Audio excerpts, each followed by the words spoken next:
Mheshimiwa Naibu Spika, naomba nieleze ujenzi wa shule za sayansi za wasichana katika mikoa 26 Tanzania Bara.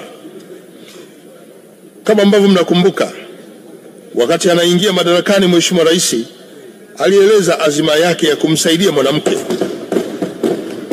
Katika kutekeleza azima hiyo, serikali ya awamu ya 6 imejenga shule za wasichana katika mikoa 26 zenye michepuo ya masomo ya sayansi. Hadi sasa ujenzi wa shule hizo umegharimu shilingi bilioni 121.55 za Tanzania na tayari wanafunzi 10,274 wameshadahiliwa na wanaendelea na masomo. Uwezeshaji wa wanafunzi wa vyuo vikuu na vyuo vya kati.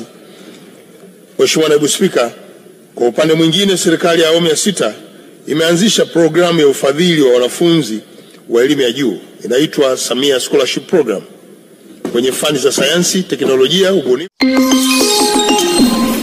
Now you know. Now you know. Now you know.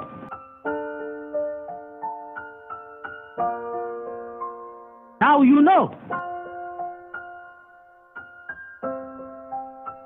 Now you know.